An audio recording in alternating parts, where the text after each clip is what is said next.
I should come with a warning. I do get emotional about this topic, and I stand by it because, as the introduction said, I think this is really one of the most burning issues of our time. And an issue that, by the way, with the global pandemic and the Russian war on Ukraine, seems to have been fading into the background, at least fading away from the headlines in the papers. But nonetheless, I think few of us believe that the problem has been solved or that it has become less urgent. And that's why I really want to talk to you about this here today. Numerous organizations, people have been telling us what the introduction a moment ago said. Climate change is an existential problem to the world. We have student protests all over the world. This one I think is taken in Heidelberg. Maybe some of you were there at this one. And economists have also told us it's really a tough problem to solve by its very nature. If we sort of think of the atmosphere as a commons, a public good, it is just too tempting, and has been too tempting now for decades, for people to dump greenhouse gases into the atmosphere because there is a mismatch between the cost and the benefits of doing so. So I think Sir Nicholas Stern from the London School of Economics was not exaggerating when he said this is the greatest market failure in the history of mankind, simply because there is no market mechanism that usually solves a lot of societal problems that can come in here and do that for us. So my talk is really specifically about the Paris Agreement, because in the Paris Agreement some 7 years ago, there was sort of a general sense, okay, now the world is finally coming to its senses, and we're getting here a global agreement between governments of the world, and that's going to do it if they really now stick by this agreement. So first question then is, what specifically was agreed to in Paris with this famous climate agreement? You can see it there on the slide. It said the world will keep the temperature increase relative to so-called pre-industrial levels to 2 degrees. And furthermore, the world will work towards a goal of just 1.5 degrees Celsius. The first thing I want to point out to you and convince you of, that is an enormous range between 1.5 and 2 degrees. People go, oh yeah, half a degree more, so what? I'll show you in a moment. That makes all the difference in the world. And I'm afraid the 1.5 degrees goal, early disclosure here in my talk, is going to be impossible to achieve. That train has left the station, so to speak. But that should not deter us at the least from our efforts to get on top of this problem. So let's start for a moment with what's the source of the problem. The source of the problem, most people I think would agree, is that mankind has now, since the beginning of the Industrial Revolution, been burning fossil fuels and sending carbon dioxide and other greenhouse gases into the atmosphere. And you see this here over just 60 years, from 1960 to 2020. Steady increase. Coal, oil, and gas are the main contributors here. There's this little dip there at the end. That was the pandemic. That was 2020. But then it quickly came back up there. The forecasts at the moment are we're probably going to be in the same range again. So somewhere north of 35, what are known as gigatons. A gigaton is 1 billion tons, so 1,000 million tons is what the world collectively sends into the atmosphere every year. And has been doing for some time. The question is, where is this going? And how we're going to get off that type of plateau here. So when it comes to global warming, the climate scientists tell us, well, what really matters is the so-called concentration of CO2 in the atmosphere. That is measured in parts per million. And if I track this from 1960, this one on this graph ends in 2016, it doesn't really look all that scary yet, because it's a pretty much a linear path. Yeah, it has been going up as you would expect, but that might not sort of really get people all that upset. What gets me upset is this one. This takes basically the concentration in the atmosphere over 800,000 years, not just since the beginning of the Industrial Revolution. And you see there were ups and downs, and then we're coming to the end of the chart today. That's why I put the red arrow in there. This is what has been happening in the last 100 or so years. So we've really gone in ways here over these hundreds of thousands of years, ups and downs, no question. But this one is literally off the chart. Take that to anybody who is still wondering whether climate change is real and whether it's man-made. I think, I don't need to do a particularly careful scientific analysis to come to the conclusion there's something really unusual going on here with the atmosphere at this point in time. So question, what would it take? And is it possible to really bend this needle literally by 90 degrees Celsius and stop this rate of emissions and concentration increases in the atmosphere? So here is one scenario that the management consulting McKinsey came up with about 2 years ago. It's called the McKinsey sort of net zero path. And they sort of threw this out as a possible scenario. It didn't say this is going to happen, but this would really be possible to still stick with the original Paris goals of a temperature increase of no more than 1.5 degrees Celsius. And you see, this is drawn in 2020. Sort of the whole notion is we're going to go down in our emissions gradually until 2050. And we're also going to harness new technologies that amount to negative emissions. Those are the blue bars at the bottom. So we're going to basically undo the damage of the past with these removals of CO2 from the atmosphere. And it all adds up, so that I call this sort of the bathtub model. That is, yeah, mankind will continue contributing CO2 into the bathtub, but it all adds up. If you now go the next 30 years between 2020 and 2050, it does add up properly in that we live within what's called a carbon budget. A carbon budget, sort of like a financial budget, tells you how much you have left in terms of what you can still put into the atmosphere. And then they said, well, okay, so the climate scientists tell us 570 gigatons starting in 2020, that would still leave us in the realm of 1.5 degrees Celsius. That's sort of the McKinsey position in this. Now, as you know, management consulting firms get paid a lot of money to be optimistic, and McKinsey followed the model here. Two things to notice. First one, the emissions are falling very quickly starting in 2020. Well, today it's 2022, the end of 2022. That hasn't happened. McKinsey furthermore tells you within the next 10 years, we would be able to cut these emissions globally in half. I see absolutely no indication of this being anywhere on the horizon. And there is another little problem with all of this, and that is, this I've copied from the Intergovernmental Panel on Climate Change, telling us, so really how large is this carbon budget?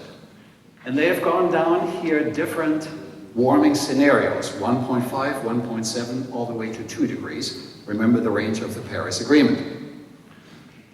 So what are those numbers? Well, so if you wanted 1.5 degrees, you could have roughly 500 gigatons left in your carbon budget.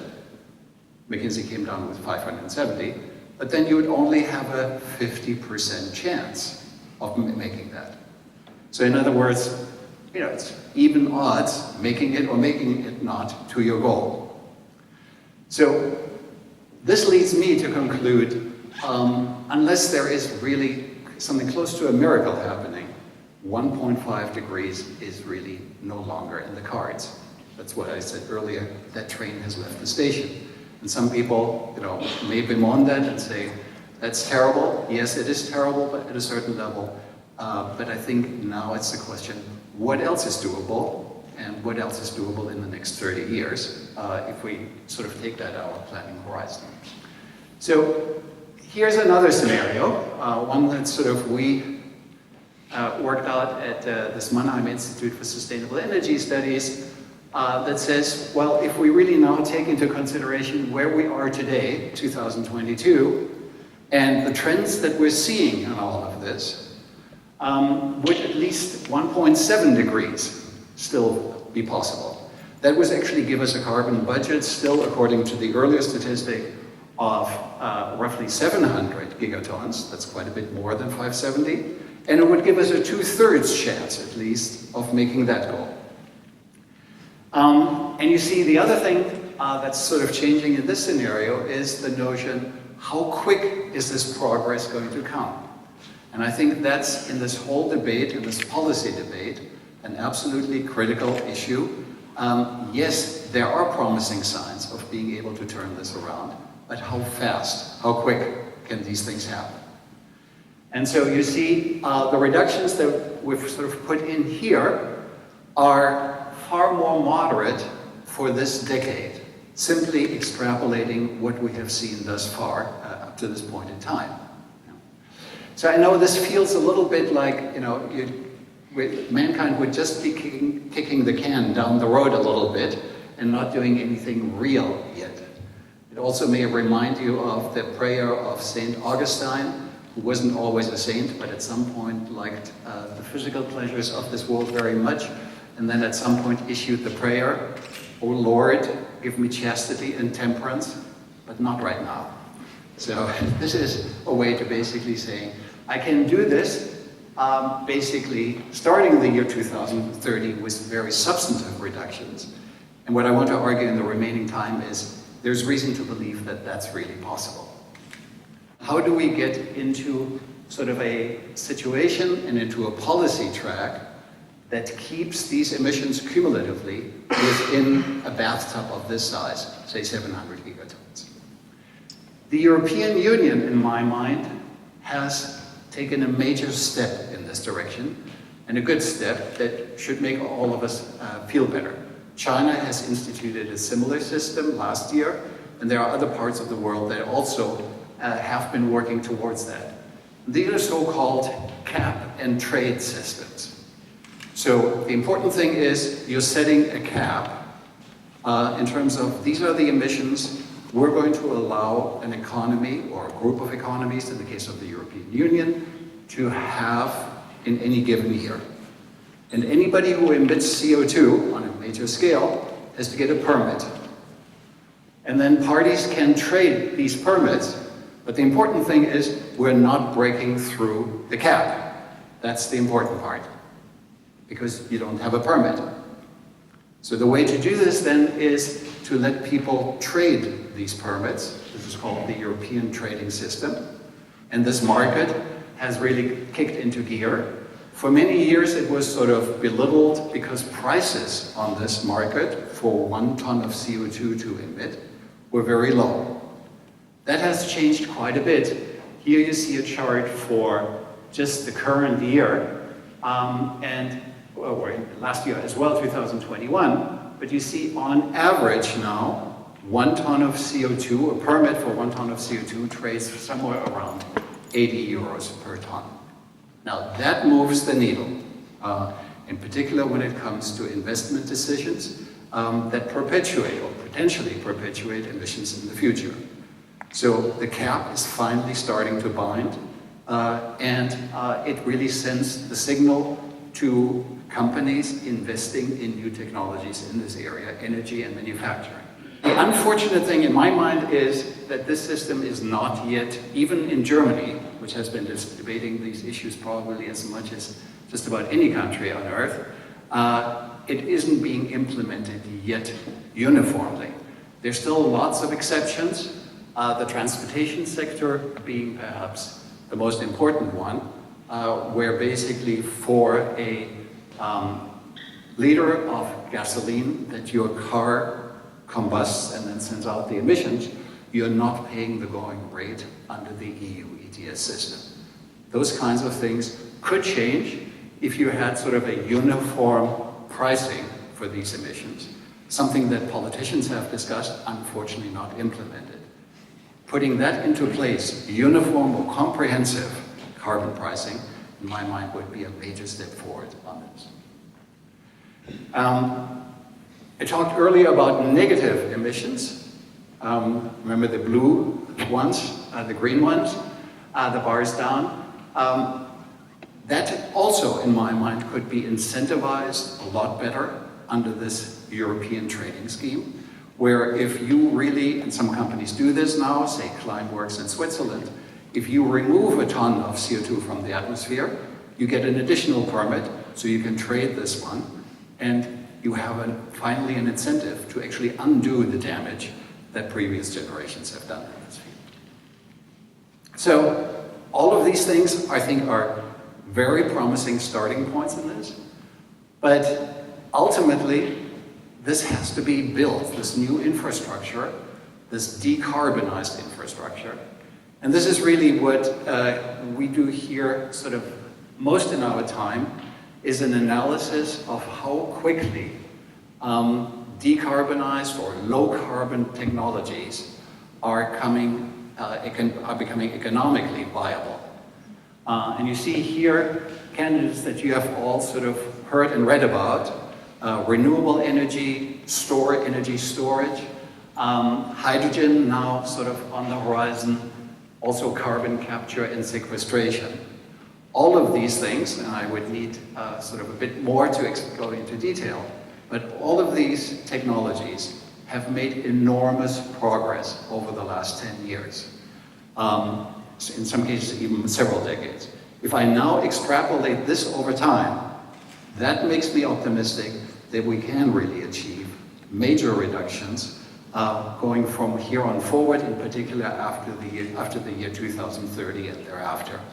All we have to do is sort of stay on that track, because they are all subject to major learning curves. And learning curves here means nothing more than as you build and invest in these technologies, they become more efficient and they become cheaper. Solar today costs roughly 20%. 1 kilowatt hour of solar electricity today costs roughly 20% of what it cost some 10 years ago. If these curves continue, then we're in business, and then we could deliver on something like the 1.7 degree scenario. So to wrap this up, in my mind, sort of reading all the tea leaves, yes, 1.5 degrees is probably impossible at this stage, but something close to it still is. And the damage from that may still be very significant, but at least it would keep us nominally within the boundaries of the Paris Agreement at the time.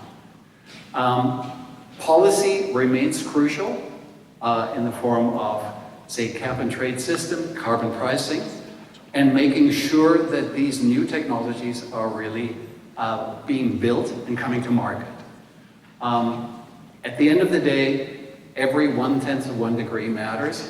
It is in the cards. It is economically, technologically possible.